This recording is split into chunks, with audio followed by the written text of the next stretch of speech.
ক্লাসে আমি যে চ্যাপ্টারটা আলোচনা করব সেটা হচ্ছে 3F। 3F লক্ষ্য করো 3F। এই চ্যাপ্টারে আমরা কি কি বিষয়ে পড়ব?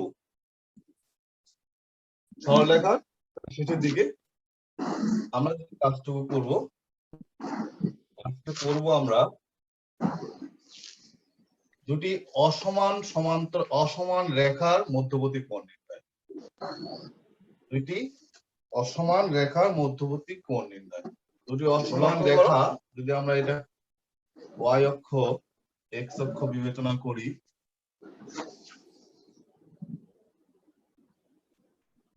তাহলে একটি রেখা হচ্ছে এরকম AC একটি রেখা, আর একটা রেখা দিলাম AB একটি রেখা,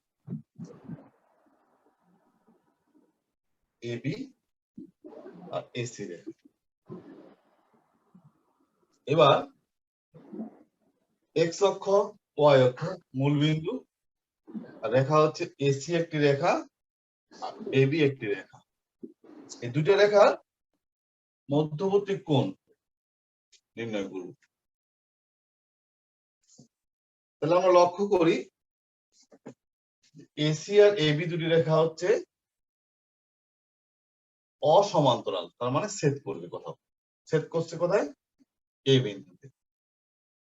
এবার ABX এই কোণটাকে যদি বলি আমরা θ1, আর ACX এই কোণটাকে যদি বলি θ2।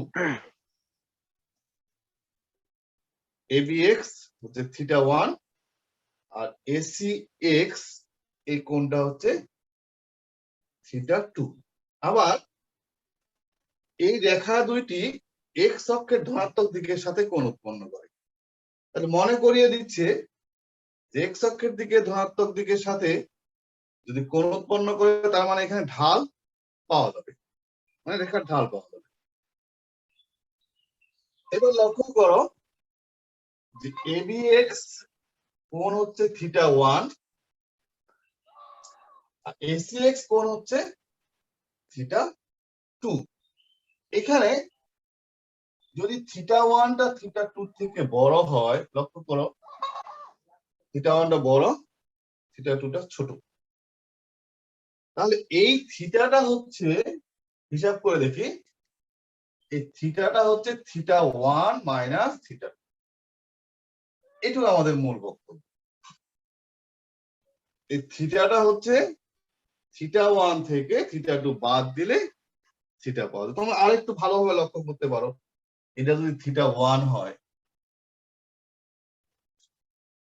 θ2 টা যদি আমরা এই জায়গায় আর্ট করি, দেখো এটুক যদি আমাদের θ2 হয়, এটুক θ2,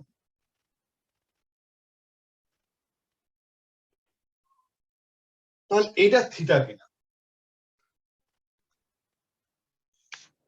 তাহলে এটা থিটা, এটা থিটা, এই থিটা, এই থিটা, তার মানে θ1 টা হচ্ছে থিটা প্লাস θ2, θ2 মিলিত ভাবে হচ্ছে θ1। তাহলে আমরা বুঝতে পারলাম থিটা সমান সমান হচ্ছে তাহলে θ1 থেকে θ2 বাদ দিতে হবে, মানে সেটা অন্যভাবে তো বলা যায় স্যার। বলো বলো বলতেছি এটা তো অন্যভাবে বলা যায়। বলো অন্যভাবে বলো, যে কিভাবে বলবো? যায় তো অনেক ভাবে বলা যায়। ওই যে ত্রিভুজের কোনো এক বাহুকে বর্ধিত করলে যে কোণ উৎপন্ন হয় তা বিপরীত দুই বাহুর কোণ দ্বয়ের যোগফলের সমষ্টির সমান। বলো, একই তো কথা আসলো। তোমরা এটা স্কুলে পড়ছিলে, আর এটা হলো তোমার এখানকার পড়া। এটা আমরা কি করতেছি, সরলরেখা কি করতেছি, এখানে অনেকগুলো বিষয় জড়িত হয়ে থাকে। দেখো আমরা এখানে ঢাল দিয়ে পড়তেছি, ঢালটাও আট করা আছে, ঘটনা তো একই, ঘটনাটা তো একই। তুমি এই বলতে পারো এই কোণটা একই, এটাও থিটা, জি স্যার। বলা হবে? তাহলে ওইটা যদি যাবে থিটা, তাহলে এটা থিটা হবে। অবশ্যই। এইভাবে আমরা আগাতে পারি। তাহলে এখানে আমি দেখো দুইটা ঘটনা জড়িত করছি একসাথে। একটা হচ্ছে এই সরলরেখা এক্স অক্ষের ধনাত্মক দিকের সাথে কোণ উৎপন্ন করে, প্রথম কথা। এই সরলরেখা দুইটি অসমান্তরাল, অসমান্তরাল হলে কি হবে, কোণ উৎপন্ন করবে। এবার কোণটা কোথায় উৎপন্ন করবে, এটাই মূল ফ্যাক্ট। তাহলে এটা যদি বড় কোণ হয়, লক্ষ্য করা এই জায়গায়, এটা যদি বড় কোণ হয়, এটা থিটা টু, এটা থিটা টু যদি আমরা চাঁদা দিয়ে মাপি, তাহলে এটা থিটা সমান সমান পাওয়া যায়। এটা বোঝা যাচ্ছে স্পষ্ট? জি স্যার। বোঝা গেছে কথাটা? এইবার তাহলে থিটা সমান সমান তাহলে কি পাওয়া গেল, থিটা 1 মাইনাস থিটা 2, এটা লিখে রাখবো। তাহলে মধ্যবর্তী কোণটা বের করা সহজ হবে।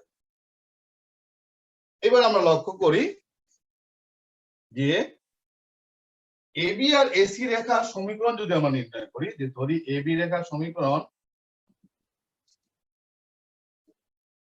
y সমান সমান m1x প্লাস c1।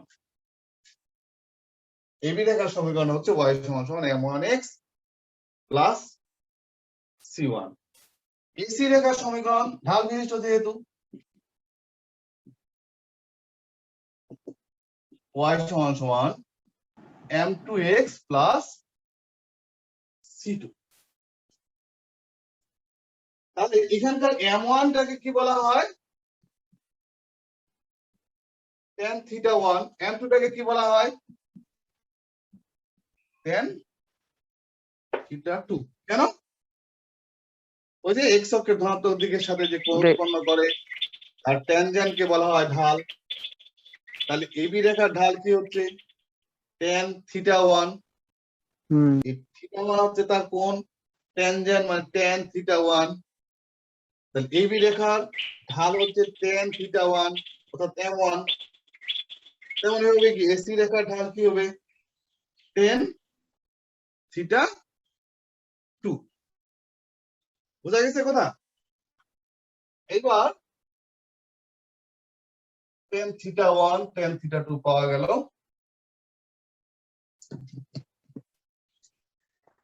তাহলে যদি আমরা সূত্র ফেলি tan থিটা সমান সমান, তাহলে কি লেখা যাবে, tan theta 1 minus tan theta 2। দেখি থিটা সমান সমান থিটা 1 মাইনাস থিটা 2, মধ্যবর্তী কোণ হচ্ছে থিটা। tan, এটা তো আমরা পড়ছিলাম থিটা সমান সমান থিটা 1 মাইনাস থিটা 2, দুই পাশে tan নিলাম। tan থিটা সমান সমান tan থিটা 1 মাইনাস থিটা 2। সূত্র ফেলা যায় কিনা, tan a মাইনাস b এর সূত্র তোমাদের নিশ্চয়ই মনে আছে, ত্রিকোণমিতি। tan a minus tan b 1 plus tan a tan b। tan a minus b এর সূত্র হচ্ছে tan a minus tan b ভাগ 1 plus tan a tan b। এইবার আমরা ওই রেখার যে ঢাল বের করছিলাম, ঢালটা বসাই, m1 minus m2 by 1 plus m1 m2। বোঝা গেছে? তাহলে tan থিটা সমান সমান কি পাওয়া গেল, m1 minus m2 1 plus m1 m2। আমরা কি বের করব, থিটা সমান সমান tan inverse m1 m2 1 plus m1 m2। এই হচ্ছে আমাদের দুটি রেখার মধ্যবর্তী কোণের সূত্র। বুঝতে পারতেছো?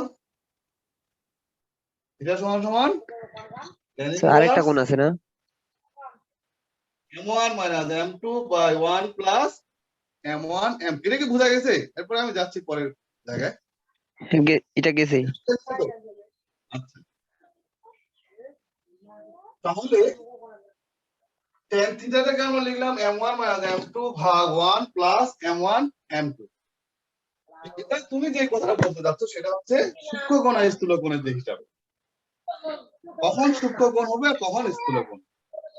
আমরা এটা তো পড়ছিলাম কি থিটা 1 থিটা 2 থেকে বড়। এবার যদি করি থিটা 1 থিটা 2 থেকে ছোট, তখন ঘটনাটা কি ঘটবে? তখন ঘটনাটা ঘটবে থিটা 2 মাইনাস থিটা 1 সমান সমান থিটা। এটাকে যদি আমরা এইভাবে বের করি, থিটা 1 মাইনাস থিটা 2 সমান সমান থিটা, তাহলে এখানে tan থিটা সমান সমান পাওয়া যাবে minus m1 minus m2 1 plus m1 m2। লক্ষ্য করো এই জায়গায় একটা মাইনাস পাওয়া গেছে সামনে। যদি থিটা 1 এর মানটা থিটা 2 থেকে ছোট হয়, এখানে কি লিখছিলাম, থিটা 1 এর মানটা থিটা 2 থেকে বড়, তাহলে কি পাওয়া গেছিল, প্লাস মান। এখানে কি পাওয়া গেল, মাইনাস মান। এই দুইটা দিয়ে আমরা দুইটা ঘটনা বের করতে পারি। যদি প্লাস মান পাওয়া যায় তাহলে ধরে নিব তাদের মধ্যবর্তী কোণটা হচ্ছে সূক্ষ্ম কোণ, মানে জানেন তো সূক্ষ্ম কোণ, সূক্ষ্ম কোণের সংজ্ঞা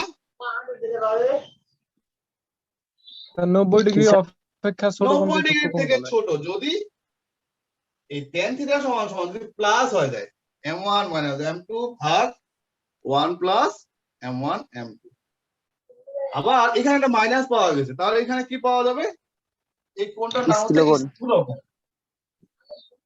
এই হচ্ছে মূল বিষয়। তাহলে আমরা যদি কোণ বের করতে বলা হয়, কোনো কিছু বলে নাই, কোণ বের করতে হবে, তাহলে এই সূত্র ফেলে দেব। এই সূত্র tan থিটা সমান সমান m1 মাইনাস m2 ভাগ 1 প্লাস m1 m2। এখানে যদি মাইনাস মান পাওয়া যায়, থিটার মান যদি মাইনাস পাওয়া যায়, তাহলে কি কোণটা বড় হবে, তার মানে স্থূলকোণ হবে। আবার যদি আমরা লক্ষ্য করি যে এখানে মানটা হচ্ছে ছোট, থিটার মানটা ছোট, তাহলে কি সূক্ষ্মকোণ পাওয়া যাবে, প্লাস পাওয়া গেলে অটোমেটিক্যালি সূক্ষ্মকোণ পাওয়া যাবে। কথা বোঝা গেছে?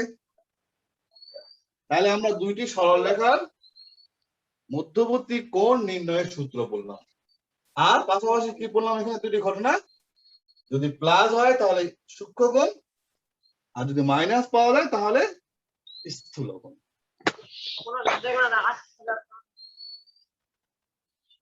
এরপরের কাজ, দুইটা সরলরেখা তো কোণ উৎপন্ন করলো, এবারে বলবো এই দুইটি সরলরেখা যদি কখন সমান্তরাল হবে, মানে কোণ উৎপন্ন করবে না। আমরা লক্ষ্য করি এই জায়গায়, তোমরা অনেক ভাবে পারবা, এই বিষয়টা দেখো একটু সহজ করে দেই। এটাই এসি সরলরেখা, এটা দিলাম বিডি সরলরেখা। এসি সরলরেখা আর বিডি সরলরেখা দুটি সমান্তরাল কখন হবে, এখানে আমরা লক্ষ্য করতে পারতেছি যে এক্স অক্ষের ধনাত্মক দিকের সাথে যে কোণ উৎপন্ন করে তার ট্যানজেন্টকে বলা হচ্ছে ঢাল। তাহলে এই সরলরেখার থিটা 2, এই সরলরেখার থিটা 1, দুটি কোণ পাওয়া গেল। কোণের ট্যানজেন্ট মান যদি কি হয়, এখানে লক্ষ্য করো, যদি সমান হয়, এইটার ঢাল আর এটার ঢাল যদি সমান হয়, তাহলে বলা যাবে এই রেখা দুটি পরস্পর সমান্তরাল। আবার যদি আমরা সূত্র দিয়ে আসি, দুটি রেখা পরস্পর সমান্তরাল হবে যদি তাদের মধ্যকার কোন কোণ উৎপন্ন হবে না। যদি সরলরেখা পরস্পর সমান্তরাল যদি এরকম হয়, তাহলে এখানে কোন প্রকার কোণ উৎপন্ন হবে না। তার মানে কি, কোন প্রকার কোণ উৎপন্ন না হওয়া মানে কি, থিটার মান 0। তাহলে সমান্তরাল রেখা কখন হবে, যখন ঢাল দ্বয় সমান হবে, অথবা হ্যাঁ ওটা তো বললাম। আমরা এবার সূত্র দিয়ে করি যে কোন প্রকার কোণ উৎপন্ন করবে না, তার মানে থিটার মান কি 0। এটি সূত্র দিয়ে বের করতে পারি। তাহলে tan 0 সমান সমান m1 মাইনাস m2 ভাগ 1 প্লাস m1। tan 0 মান করছি আমরা 0, অথবা তুমি করতে পারো sin 0 ভাগ cos 0, তাহলে আরো সহজ হয়ে যায়। 1/0। তাহলে আমরা এখানে কি পাবো, sin 0 মান হচ্ছে 0, cos 0 মান হচ্ছে 1।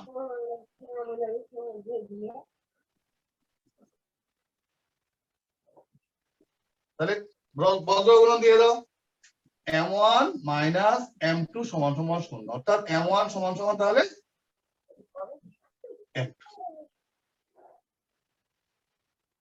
কথা বোঝা গেছে?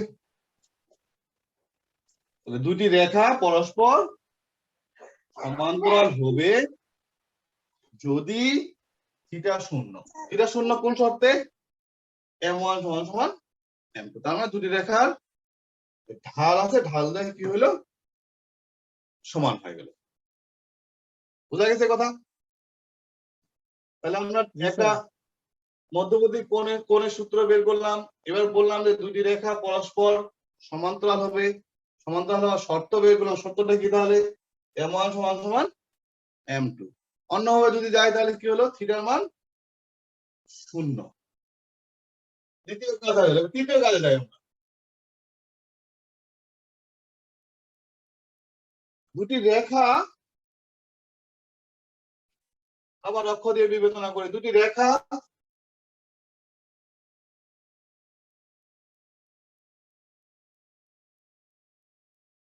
পরস্পর লম্ব হবে। দুটি রেখা পরস্পর লম্ব হবে কখন?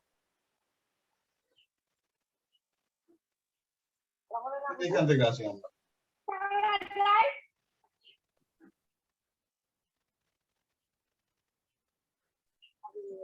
This is 90 degree.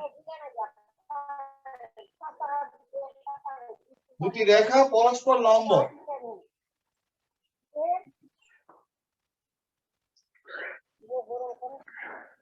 কখন লম্ব হবে? থিটার মান কত তাহলে? π/2, অর্থাৎ এই থিটার মানটা কি হবে? 90 ডিগ্রি হবে। 90 ডিগ্রি। তাহলে আমরা যে সূত্র পড়ছিলাম সেই সূত্র ফেলে দেই।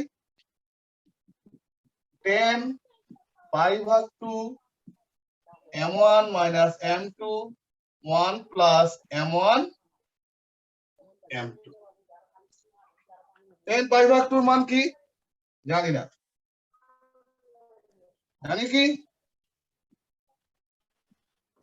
না, আমরা বলছি অসংজ্ঞায়িত, কিন্তু এখানে মান বসাতে হবে।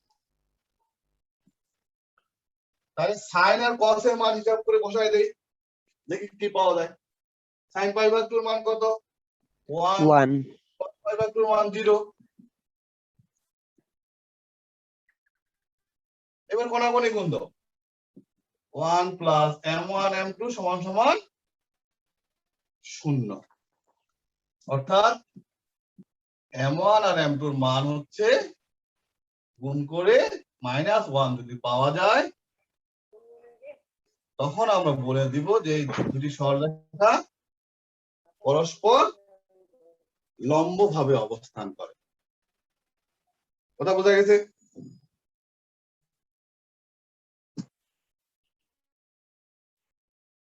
তাহলে কি পড়লাম? তিনটা ঘটনা পড়লাম একই সাথে।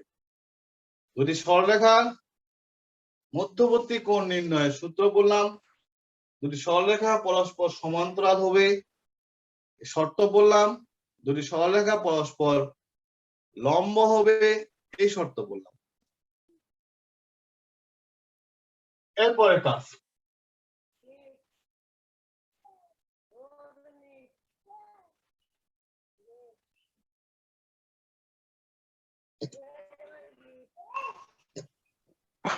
যদি আমরা চিন্তা করি এইভাবে যে একটি সরলরেখার সমান্তরাল সরলরেখার সমীকরণ, লক্ষ্য করো আমি লিখি একটু, একটি রেখার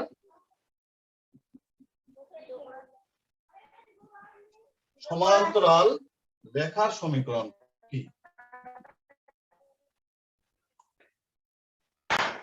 নির্ণয় করো।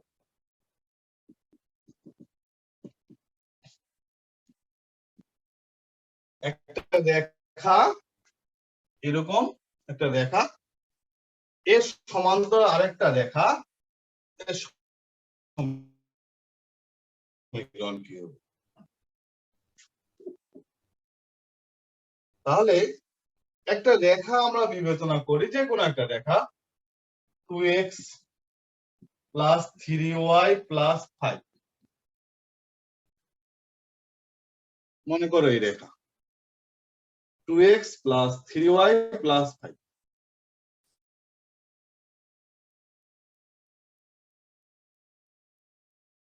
এই রেখার সমান্তরাল আরেকটা সমীকরণ, তাহলে এই রেখার ঢাল কি হবে? মাইনাস -3/2 3 ডিভিশন 2 3/2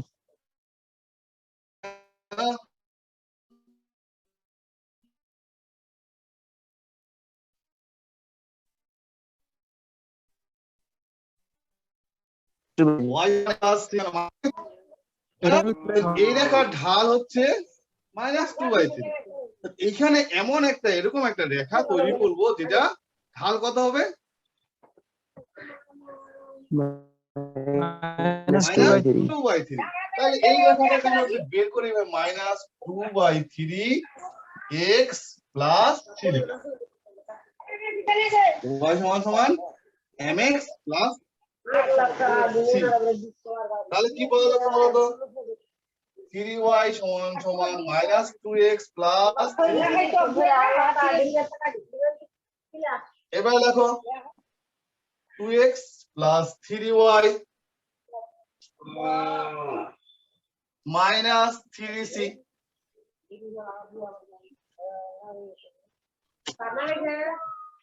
দেখা যাচ্ছে? তাহলে একটু ভাই উপরে মিউট লিখলাম। করেন হুম, স্যার মিউট করতে বলেন হ্যাঁ তোমরা যারা মানে কথা বলতেছো একটু ইয়া করে রাখো, মিউট করে রাখো, আর যখন কথা বলবা তখন আনমিউট করবা। স্যার নিচের অংশটুকু দেখা যাচ্ছে না। নিচের অংশটুকু দেখা যাচ্ছে না, আমিও বুঝতে পারতেছি। তাহলে নতুন একটা রেখা, এই রেখার এই সমান্তরাল একটা রেখা আমরা যদি তৈরি করি y সমান সমান mx প্লাস c হবে কিনা? এটাকে যদি লিখি এইভাবে y সমান সমান -2/3x প্লাস c, তাহলে 3y সমান সমান -2x plus 3c। 2x plus 3y minus 3c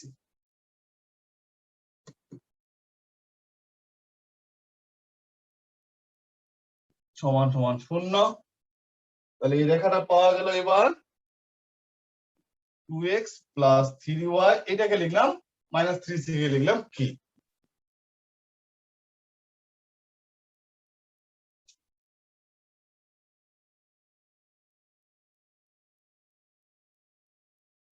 তাহলে 2x প্লাস 3y প্লাস 5 এই রেখা সমান্তরাল রেখা হচ্ছে 2x plus 3y plus k সমান 0। আমরা কি বুঝতে পারলাম কিছু? -3c কে k লিখলাম। তাহলে দুটি রেখা সমান্তরাল হবে। দেখো এখানে লক্ষ্য করো x এর সহগ একই, y এর সহগ একই, শুধুমাত্র কিসের পার্থক্য? এখানে ছিল ধ্রুবক 5 জায়গায় কে বসবে আর এখানে হচ্ছে k। এই kটাকে এটা বের করার একটা জায়গা থাকবে, মানে একটা ক্লু থাকবে, দেওয়া থাকবে অঙ্কের মধ্যে, যে একটি রেখার সমান্তরাল রেখার সমীকরণ বের করো যে রেখাটি এত বিন্দু দিয়ে যায়। তাহলে এই kটাকে বের করার একটা ক্লু থাকবে, kটা যে k এটাকে আমরা বের করতে পারবো। তাহলে অঙ্কটা কেমন থাকবে? 2x প্লাস 3y প্লাস 5 এই রেখার সমান্তরাল সরল রেখা নির্ণয় করো যা এত বিন্দুগামী। তাহলে একটা অঙ্ক করি।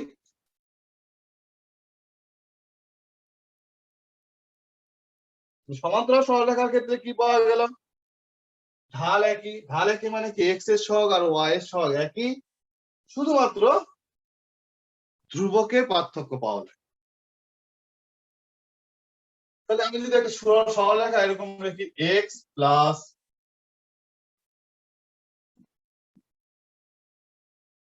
2y প্লাস বা মাইনাস দিলাম, এই রেখার সমান্তরাল সরল রেখা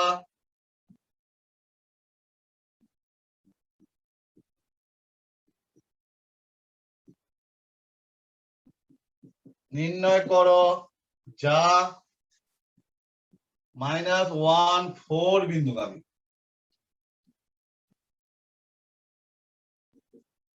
দেখো তাহলে এটা একটা রেখা, এই রেখার সমান্তরাল সরলরেখা নির্ণয় করো যা -1 4 বিন্দু, তাহলে একটা নির্দিষ্ট বিন্দুগামী। আমি কিভাবে বের করব? যে এই রেখার সমান্তরাল সরলরেখা ধরি x + 2y - 4, এই রেখার সমান্তরাল রেখার সমীকরণ।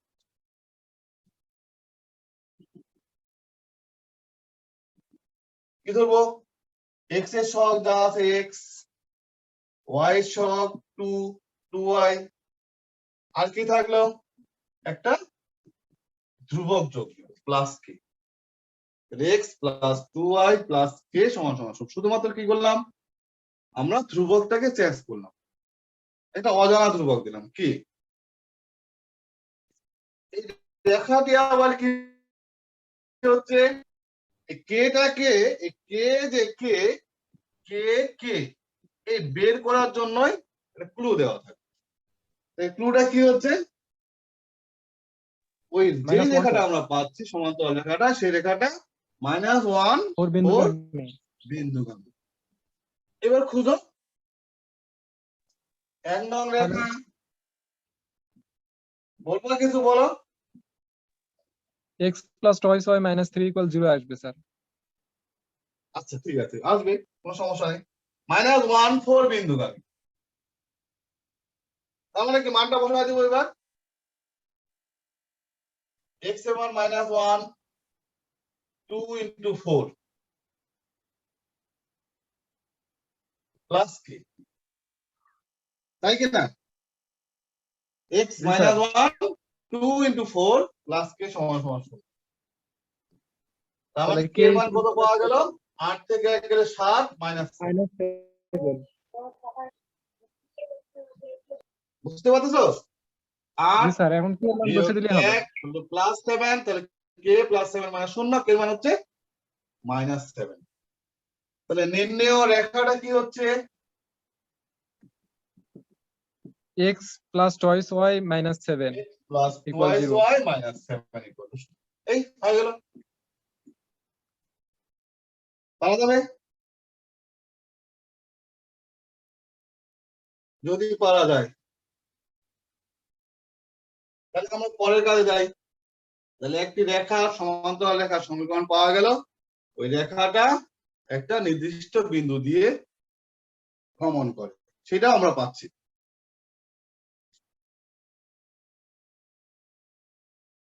পরের পর বলা হচ্ছে একটি রেখার, এই একটা রেখা, এই রেখাটার লম্ব রেখার সমীকরণ। যদি আমরা বলি এটাকে এবি রেখা, এটাকে যদি সিডি বলি, তাহলে এবি রেখার সমীকরণ দেওয়া আছে, এবার সিডি রেখার সমীকরণ বের করো। এই রেখাটা আবার একটা নির্দিষ্ট বিন্দুগামী, সেটা যে কোনো জায়গা হতে পারে।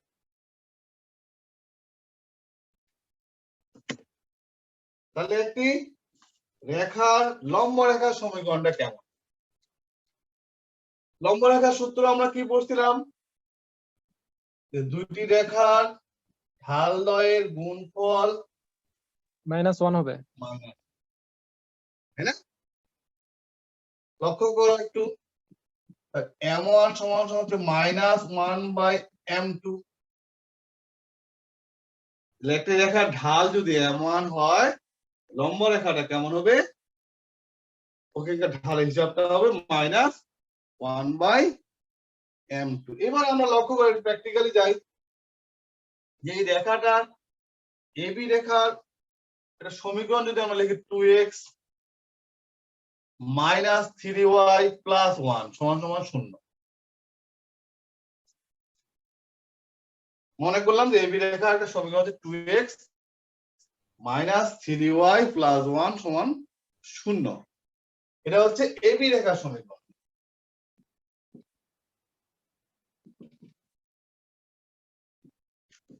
2x minus 3y plus 1 equal to 0। তাহলে সিডি রেখার সমীকরণটা কি হবে? এই রেখার ঢাল কত বলতে পারবা? ঢাল কত? -2/3। আবার -2/3 কেন?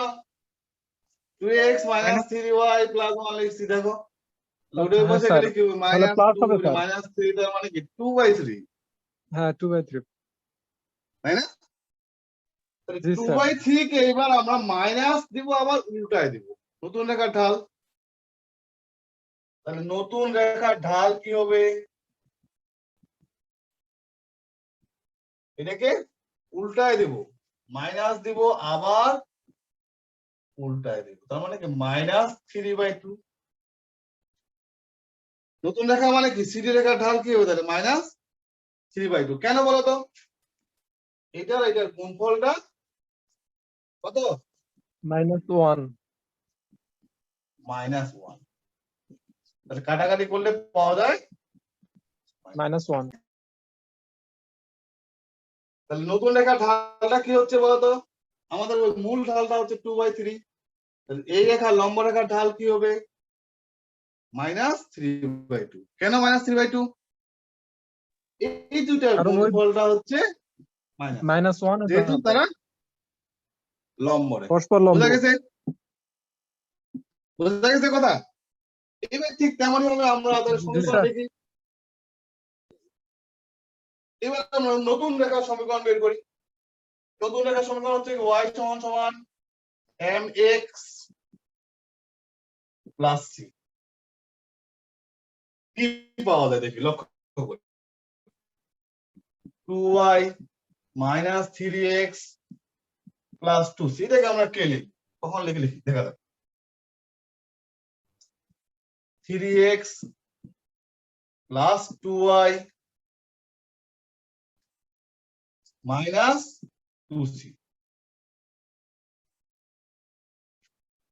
লক্ষ্য করো, 3x plus 2y plus k সমান 0।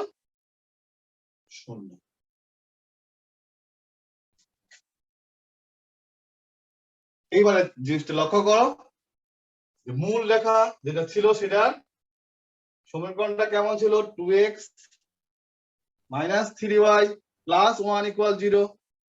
2x minus 3y, লক্ষ্য করো 2x minus 3y ধ্রুবক। এই রেখার লম্ব রেখার সমীকরণ কি পাওয়া গেল? 3x plus 2y plus k। একটু লিঙ্ক খোঁজার চেষ্টা করো। এখানে ছিল 2x minus 3y, এখানে কি পাওয়া গেল? তাহলে সহগগুলো চেঞ্জ হলো। 3x plus 2y, তার মানে কি হচ্ছে? 6y। এখানে লক্ষ্য করো যে x এর সহগটা সহগগুলো y চেঞ্জ তে হচ্ছে। প্রথম কাজ, x এর সহগ হচ্ছে 2, চলে গেল y, y এর সহগ হচ্ছে 3, চলে গেল কোথায়? x এ। আবার আরেকটা জিনিস লক্ষণীয়, প্লাস থাকলে মাইনাস হবে। এখানে মাইনাস, মাইনাস হবে আর মাইনাস এখানে থাকলে প্লাস। কেন বলো দেখি? ওই যে গুণফল হচ্ছে -1। এখন আমরা মাঝে মাঝে প্রশ্ন করি, স্যার এই মাঝখানে মাইনাসটা প্লাস হবে নাকি সামনের একটা প্লাসটা মাইনাস হবে? তুমি যে কোনোটা দিতে পারো। যদি তুমি এটাকে পরিবর্তন না করতে চাও 2x minus 3y, তাহলে এখানে মাইনাস, x টার সামনে প্লাস আছে, তাহলে এটা তুমি চেঞ্জ করতে পারো। আমরা অঙ্ক দেখার সুবিধার্থে কাজটা করি, যেখানে মাইনাস থাকলে প্লাস, প্লাস থাকলে মাইনাস। আর তুমি যদি এটা মাইনাস রাখতে চাও তাহলে এটাকে যদি মাইনাস বানাও, তাহলে প্লাস, এটা মাইনাস লিখে দেবো। কথা বোঝা গেছে? তারপর ঢাল দ্বয়ের গুণফলটা যাতে করে মাইনাস হয়, মানে -1 হয়। তাহলে আমরা কি বললাম? একটি রেখার লম্ব রেখার সমীকরণ হচ্ছে কেমন? তাহলে খুব সহজে বুঝতে পারবো। 2x minus 3y plus 1 হলে কি হলো? x এর সহগ y তে যাবে, y এর সহগ x এ যাবে, মাইনাস থাকলে প্লাস হবে, প্লাস থাকলে মাইনাস হবে। ক্লিয়ার? আর এই ধ্রুবকের পরিবর্তন দেব কে কে। তাহলে কে টাকে বের করার বুদ্ধিটা কি আগের অঙ্কটাতে বুঝতে পারছি। সমান্তরাল রেখার ক্ষেত্রে এই রেখাটা কি হচ্ছে? নির্দিষ্ট একটা বিন্দু দিয়ে দিতে পারে, সেটা যে কোনো জায়গায় হতে পারে, 2 1 বিন্দুগামী হবে। তাহলে এই রেখাটা 2 1 বিন্দুগামী যদি হয় তাহলে কি এর মান পাবো না? এই করতে পারবা তোমরা 3 × 2 2 × 1 প্লাস k সমান সমান 0, তাহলে k সমান সমান 6 2 8 মাইনাস 8। তাহলে রেখাটা কেমন হবে? 3x + 2y - 8। ক্লিয়ার?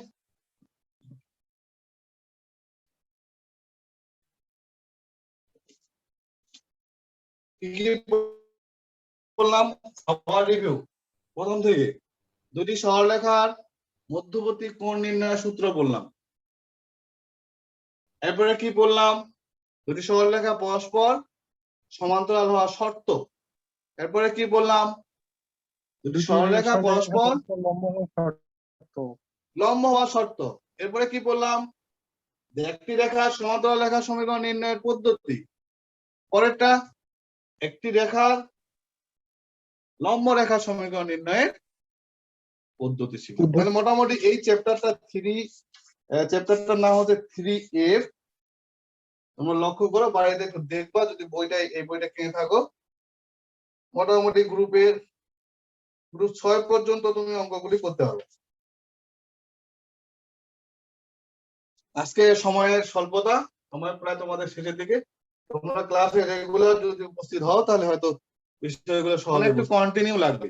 গণিত আমি মানে বজায় না রাখো তাহলে বুঝতে পারবে না। তো ঠিক আছে, তোমাদের অনেক ধন্যবাদ। তোমরা যারা ক্লাসে উপস্থিত হয়েছো, আমি দেখতেছি, লক্ষ্য করতেছি কে কে তোমরা উপস্থিত আছো।